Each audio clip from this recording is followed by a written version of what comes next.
Ladies and gentlemen, just of the interwebs out there, smashing envy strong style cinephile. Stargirl, season 3. Teaser, it's still kind of a teaser, but it's more of a extended teaser drop. So let's geek about it for a scant few minutes because there really wasn't all that much to it. We got some new imagery and it kind of confirms some things that I thought about seeing the initial teaser of that. Number one, Sylvester is going to train Courtney on the ways of the staff. Of course, why not? He's the most well-versed, well experienced with it. He says in the extended teaser that he's going to, teach her some new tricks and kind of level her up in a way. So that's going to happen. I still think what it's going to lead to is him and his training methods are going to clash with Pat and his ideals of what training should be and just priorities and focus and stuff like that. I think with Sylvester, Courtney's going to be more inspired to launch headlong into just doing superhero only stuff, whereas Pat is still going to be trying to impart upon her to, hey, you got to have a balance. You can't be just Stargirl. You still got to be Courtney and still live Courtney's life and that sort of thing. And that's going to clash as things go on. And of course, another source of conflict between Pat and Sylvester. Again, going back to the fact that they're just two different people now. Sylvester's a grown-up. Pat is still a grown-up that he was back then when he was taking orders from a teenager.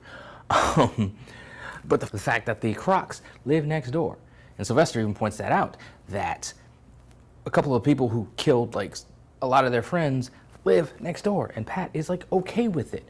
And we see some imagery where it looks like Sylvester's going to maybe take a run at Sportsmaster and Tigers.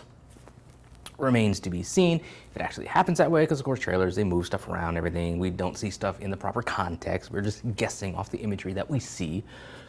But I'd be willing to bet that's going to happen at least once or twice. So it'll be interesting to kind of see how that shakes out, how things shake out with the Crocs, how things shake out with Cindy. We saw some imagery of the Gambler. He's back. So it'll be interesting to see what's going on with him.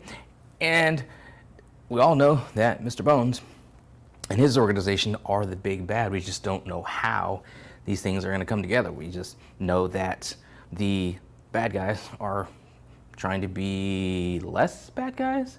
Courtney even says in the trailer maybe they can get them to break good. So it remains to be seen how things go. We saw some Cameron scenes with him using his ice powers. Again, I still kind of wonder how things are going to go with that, because we still see the romance with Courtney's going on, but him indoctrinated, getting tutelage from his grandparents, who we know are straight up evil. Is it just a ruse? Is he going to want to seek revenge on Courtney and the rest for taking out his dad? So it remains to be seen. I like the whole frenemies thing. I believe that they're going to keep us on our toes, kind of not give us, just have stuff happen that we don't expect. I mean, we could be thinking one way, they can swerve us and that sort of thing. I think that's how they're going to do this. This season just is set up to keep us on our toes and kind of keep us guessing about people's true intentions. I really like that, really enjoy it. Again, as I've said, I trust the showrunners, I trust the writers to just give us another great season of Stargirl. Just remains to be seen how it all plays out. But anyway, those are some of my thoughts on it, scattered as they often are. What do you guys think? Let me know in the comments below. Follow me, social media. Talk to me there, talk to me here. Until next time, let us geek.